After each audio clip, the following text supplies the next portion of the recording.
I would say that she's one of the characters that has the most potential in the game. If you asked me 2 weeks ago, she would be S+, but right now she is S. Shame! Shame on me, shame! Chat, I'm curious, where do you guys think we should put S, B? Hear me now. She is the second best character in the game.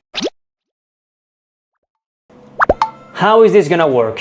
So for the tier list, I'm gonna base the position mostly based on how strong their best teams are. Not just based on individual strength, because after all, this is a game where you play with a team. You don't play the character by itself. So I would like to go in order of release. Just so you know, this is gonna be the Spectral Rover, this is gonna be the Havoc Rover, and this is gonna be the Idol Rover. Let's just start with the standard banner characters, because they were all released at the beginning of the game, and I think that gives us a good segue into the rest. Shubao, I'm telling you already, he's gonna stay here. So, real quick, we're gonna put them in the order that I think they deserve. Let me give you the reasons why I believe this is the order for them. So, of course, the Tiger. He is one of the worst DPSs in the game. He doesn't have a lot going for him. The damage numbers are just not there. He's not comfortable to play either. He's also got decent supports already, because Sanhua worked well with him. So it's not like he's just missing that support to be good. He just cannot make it, guys. His numbers are not good enough. And the same can be said about Calcharo. Calcharo's numbers are not that great, especially now having Augusta, we have the Electro Broblade DPS. I cannot place him higher than this based on number. And why are these two higher than them? Well, Encore has always been the best DPS out of the standard banner, and with the release of Brand, she had some decent monofusion teams. While not being the best option there, she's not the best option anywhere, but she's a decent option in some of the best teams in the game. As for her, she has risen slightly during the last patch, even though she's still not great. And why are we putting her here? Because she is the only liberation damage buffer we have. And in this last patch, we got Yuno, which scales off liberation damage. And we just saw that most likely Chisa is gonna scale off that too. So being that she is the only buffer for liberation damage, it's an option that you can play in those teams, which are not bad teams. Baiji, she is a good alternative when you need a healer and you don't have available either Berina or Shorekeeper. She is particularly good in the Carlota teams. Still not the best option because Shorekeeper is better there, but the fact that she's played in a decent team makes it so she is deserving of this spot. As for the rest of the characters in 1.0, Yang, the numbers are not great. The buffs that she offers are not amazing either. However, for Sanhua is really good. Sanhua has some teams where she's not the best option, but she's great on them. And those are actually some of the best teams in the game. And I'm talking about the teams of Cardefia, if you don't have Chiacona, is played with Sanhua. And I'm also talking about Brand. Brand, while difficult to play as a main DPS, has a team with Sanhua where he can use double anchor and have one of the best outputs in damage out of the game. So those two teams being that good justifies Sanhua being that high. Why is she not higher? Because while she is an amazing free-to-play option and one of the best alternatives for every team, she's not the best option in either team. And she was the best option in her teams, but nowadays she's not that great of a character. She's strong, but she's not that strong. So I think that's the first spot to put her on. Taoki's placed here, and I could even justify putting her here. It's the same for Taoki and for Danjin. They are both great options in Frolova's teams. The first S+. Yes. The thing about both of these characters is that they buff Frolova, and Frolova has something going for her, and is that her first 2 dupes are the best 2 dupes in the game. For Frolova, if you get Frolova with her weapon and her first 2 dupes, which you can buy in the store, that team with one of these characters and Berina is better than most teams in the game of 3 5-star characters with weapons. So why are these 2 here? Basically because of that, because Frolova is just too good, and a lot of times it's a better investment to invest in Frolova dupes than investing in Cantarella and any other character for Frolova. So that's why they justify their place in there. Also, Taoki is a decent option in other teams like Jinshi. Danjin is a decent DPS for when you're starting, so they're okay units. I think we're gonna need one more row here, and let's put Berina here. Mortefi! Guys, Mortefi was the best 4-star. Well, he was not the best 4-star because Sanhua was. But Mortefi was amazing when he released because of Jiyan, because he was the best support of Jiyan. And recently, some characters have been released that have made him spike back into the meta, and those characters are Augusta and Galbrena. But yeah, Mortefi was always a good unit. He deals an okay damage off field. He's a great buffer for the heavy attack damage characters. It's just that the only character until recently that was really a good match for him was Jiyan. So if you ask me, I don't know, a couple of months ago where he was placed, probably he was here. But the fact that one of the best free-to-play teams in the game is Augusta with a weapon and Mortefi and Berina justifies him being here. He's not higher because, of course, Juno is better than him in every situation, but the fact that he is that close to her, the fact that in Augusta's teams, Juno's a 15% improvement over Mortefi justifies him being here. Now let's go into Jiyan, and Jiyan is gonna place here, right above these characters. All I can say about Jiyan is that he's a good all-around DPS, and if you like him,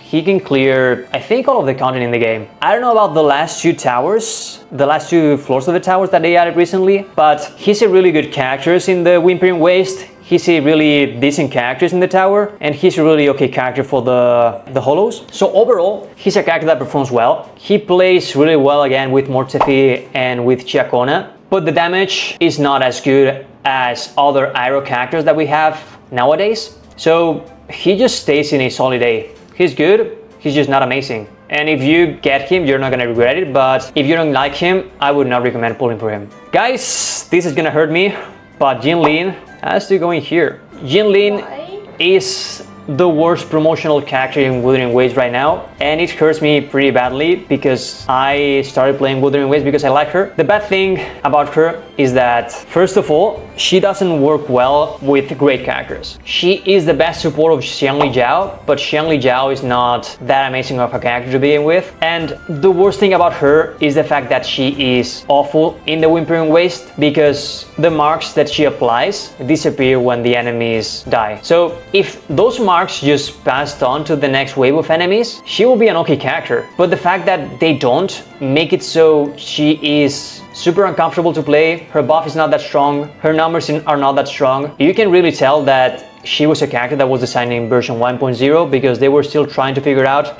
what was good and what was not. And as for Jinshi, a lot of people love Jinshi. And no wonder why. When she released, she was by far the strongest character in the game. Nowadays though, I have to place her here. Jinshi has good vertical investment. She's still a really good character. S1 is really good, actually. S2 is also okay, and S6 she's really strong. But I have to say one thing about Jinshi, and is that she's got huge potential. Because with characters like Jiyan, with characters like Zani, with characters like Cartathea, you clearly have a dedicated support for them. So Jinshi has Phoebe, obviously. Carlota has Jeju. Cartathea has Chacona. Even Brand has Lupa. But Jinshi doesn't have a support that works perfectly with her. If you want to play Jinshi, you normally play her either with Cantarella or with Jeju. They both work okay with her because they buff stuff that's on Jinshi's kit. It's just that they are not perfect for her. So that's why I'm saying that her being such a popular character, she has options. So Kudo releases a character that makes her go from here all the way up to here. I would say that she's one of the characters that has the most potential in the game. So let's keep going. Alto, he's really cool, okay guys? He just doesn't have the numbers. Cannot say much more. I guess Yuanwu is placing here. He's okay with Jinshi. The thing is, you only play him because he has the off-field application to load Jinshi's charges, but that's the only use case. And again, Jinshi is not that great nowadays and has much better options. So, as for Xixia, here, she's comfortable to play. That's why I'm putting her here, but she doesn't have anything going for her. She's not used in any team. She's just a character you play at the start and then you drop. So Youhu, I don't know if she's here or if she's here. The thing about Youhu is that she buffs coordinated attacks. There's not a real use case to buff the coordinated attacks in the game. You don't use her at all.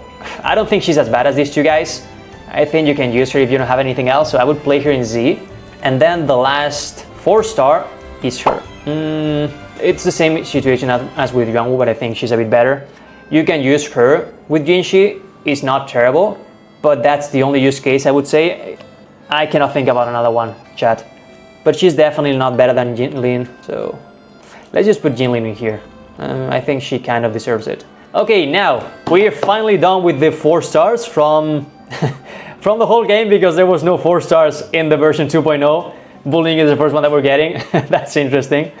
So we're done with the 4 stars. Let's get into the good stuff, into the goodies, guys. And we start with a really interesting one. Chang-Li. Chang-Li. People love it. People love Chang-Li, and people love her for a good reason. She's a really cool character. Her animations, I think, were one of the first ones in the game that look so amazing. Chang-Li is an interesting character. Chang-Li is a character that, if and only if you play her well, is really freaking strong. She is part of one of the strongest teams in the game, and if you asked me 2 weeks ago, she would probably be S+, but right now she is S, not S. She's not S, she's S rank. Because she's a super versatile character. She's the typical character that is the last slot for a lot of teams, but not the best slot in any of them. Her great team by far is the team with Brand and with Lupa. Why am I saying that she used to be S+ a couple of weeks ago, but for me now, she's S? That is because Galbrena was released. And you can play Javelena in that team, in the Monofusion team with Brand and with Lupa, and she's gonna give you really similar results while being way easier to play. Chang-Li still is one of the characters that's gonna give you the highest DPS in the game if you play her in that team. The thing is, that team is so difficult to learn that if you don't play for a week, you're gonna forget about how to do the rotations, and the damage is gonna go from, I don't know, let's say 70k DPS to maybe not 40 but 50k, because she is actually the highest source of damage of the team, and you need to rotate a lot into characters to get the most out of it. So because she's so difficult to play, and because a character that performs almost equally as her in the same team got released a couple of weeks ago, I cannot justify putting her above S, even though I would understand why some people would put her S+, because she's part of one of the best teams in the game, so it is justifiable. It's just that for me, Galbrena has taken her spot. Still, the great thing about Chang-Li is that she can be placed in any team, so if you like her, go for her. Shangli Yao! Shangli Yao. Shangli Yao. Shangli Yao, he's not a terrible character, but you can tell that he was a character from version 1.0 and that he was given for free. The bad thing about Shangli Yao is that his best support is none other than Jinlin, which is not a great character to start with. And before Augusta was released, he was the only real Electro DPS, but now with Augusta, there's no real reason why you would play him anywhere. The good thing is that if you have his weapon, the weapon is really good for Yuno, so no. And it's the same for Yayan, by the way. If you have Yayan's weapon, his weapon in Augusta is only a 7% worse than her weapon.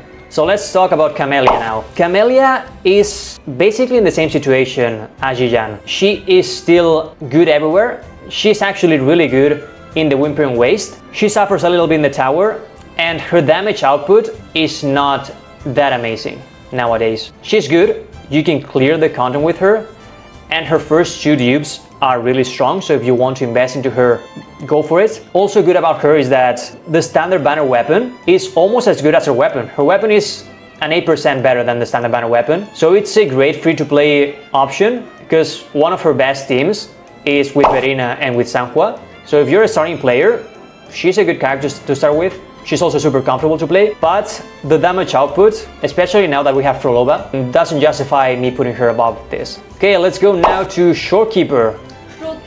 Shorekeeper, one of the favorite characters of most of the player base. I saw the other day a character holding ratio. Besides the standard banner characters, she was the one that players pull for the most. And she's gonna stay right next to Verina, because in most use cases, they are interchangeable. In some situations, you're gonna prefer to play Verina. In some situations, you're gonna prefer to play Shorekeeper. They're both really free to play friendly. So yeah, that's really good. I cannot say anything about her. She's got some really good teams. You can play her basically anywhere. Her best teams right now are probably Augusta and Yuno. She's also really good with Carlota. S+, really solid character. And now let's go to Carlota. Carlota. S+. Nope.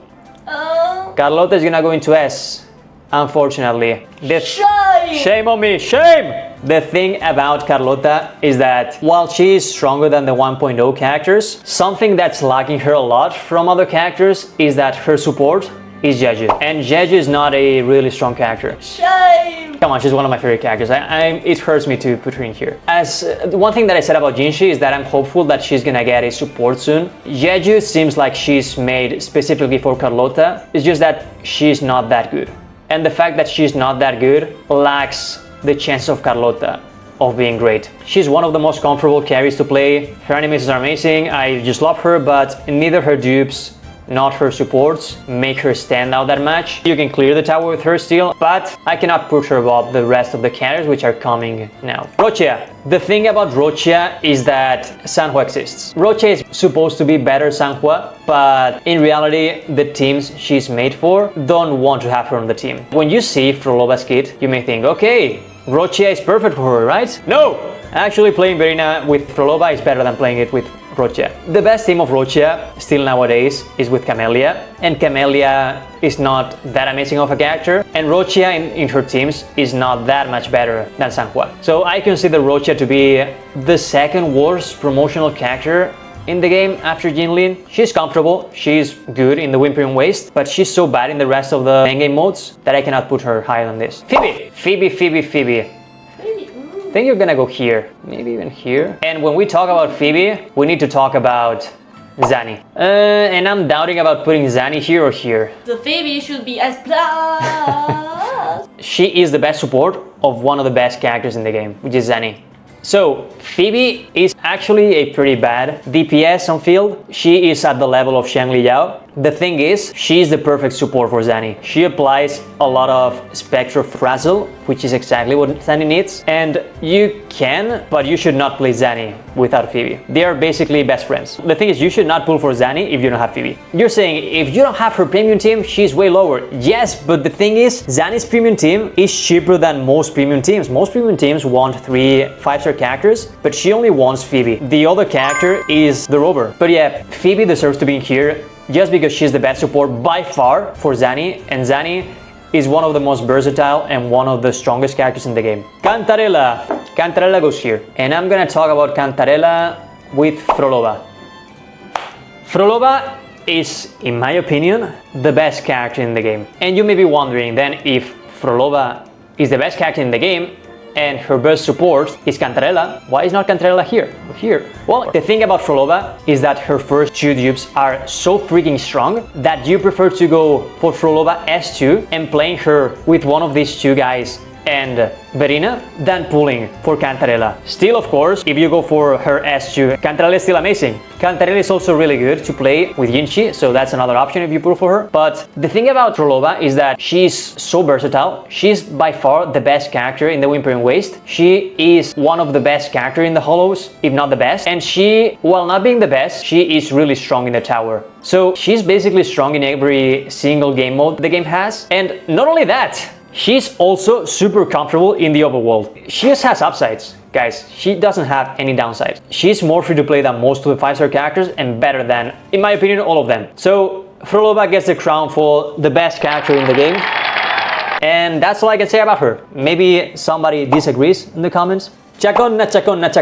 Chacona is the same type of character that Cantarella and that Phoebe is, in the sense that she is the best support for one of the best characters in the game, which is Cartethia. Cartethia without Chacona feels terrible, awful to play. But with Chacona, she is really strong. I would dare to say that she is the best character in the tower. She's not that great in the Wuthering Waves, but she's not bad either. And at S2, it's the same situation as with Frolova. You can just play her by herself and she's gonna clear all of the content. Her 2 first dupes are amazing. And her weapon is not that strong. She's only a 13% better than the standard banner weapon, so she's also quite free to play friendly. Her best team again is her with Chacona and with the Rover, so the best team is also quite cheap. So yeah, her damage is amazing. The bad thing is that she's not that comfortable, but damage wise, I would justify her being the second best DPS in the game.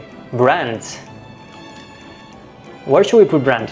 What do you think? Okay, chat, I'm curious, where do you guys think we should put Brand? S behind Changli. B. Okay, so hear me now. Brand is the second best character in the game. Okay, maybe third, but Brand is just amazing. He does it all. He shields, he has a lot of damage. He has some of the best teams in the game, and he's the core in all of them. He has the Monofusion team with Changli and with Lupa, the Monofusion with Galbrena now. He has his main DPS team with Sanhua and Shorekeeper, for example, in which he's also incredibly good. He's just difficult to play. but Brandt is the character that you pull for him and you're not gonna regret. His dupes are also incredible, the first two. The bad thing about him is that his weapon is super important. If you don't have his weapon, you have to play the Aero Rover weapon. And the fact that his best team, which is the Mono Fusion team, needs you to have Brandt, his weapon, Changli, her weapon, and Lupan, her weapon. So it's a really expensive team. But the damage output of Brandt is up there with the best. And I don't like him. But that doesn't avoid me acknowledging how incredibly good he is. So Brandt stays here. Okay, we're finishing. We're almost there. Lupa. Lupa is in this group of characters, but I would say she is lower, so she's the last one of here. Why? Because her weapon is too important for her, and she is clustered into only Mono Fusion teams. If you put her outside of those teams, she loses a lot. It's just that she's really strong on those teams. And again, those teams are some of the better ones in the game, so she stays there. Let's first talk about the rovers, and then we can get into the last characters. So the Spectre rover goes in this area too, because again, he's the best support for Zanny right now, and Zanny is super strong. If you play Phoebe as a DPS, you want to play him too. Idol Rover, he's gonna be a bit higher than that, right next to Chacona, because he's again in the best team of Cardathea. No, I'm gonna put him one lower because he's so uncomfortable to play, but he's in this power level. And the Havoc Rover, I would say he is probably around this tier, because he's a main DPS and he's in the power level of Encore. So as a starter, it's really good that they give you a Havoc DPS that is this strong for free, but later in the game you're not gonna play him, so he stays here on B tier. So lastly, Augusta. Augusta is gonna go here. Still nowadays, I think that Zanny is better than Augusta. However, Augusta has some stuff going for her that Zanny doesn't. Augusta has a really strong free-to-play team, which as we mentioned before is with Mortefi and with Verina, and it's something that Zanny doesn't have. Augusta's S2 is some of the best in the game, so you can just go for the S2 and play her by herself. And Zanny doesn't have these options. Zanny S2 is strong, but not as strong as Augusta. But at S0 with weapon, I would say this is the ranking if they have their best teams. Now Juno!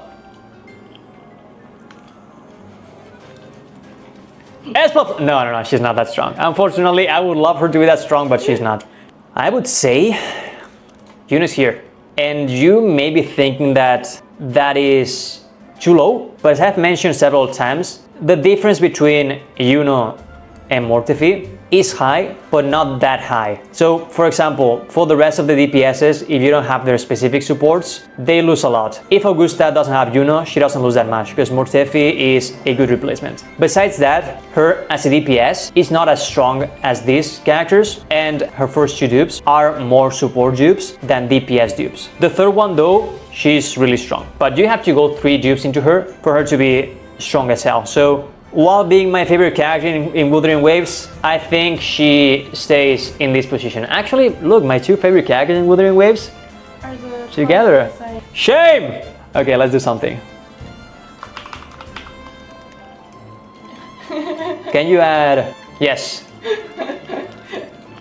Juno tier! We have D, C, B, A, S, S+, and... Juno. Okay, only a few left. I would say Galbrena is here. Galbrena is about the same power level of Augusta. I think she's a bit lower than her, but Augusta is super comfortable to play and Galbrena is not. Again, she's super similar to Changli in her best teams, and we still need to see how comfortable she is with Chuyuan, but power level wise, she's around there. And lastly, Chuyuan.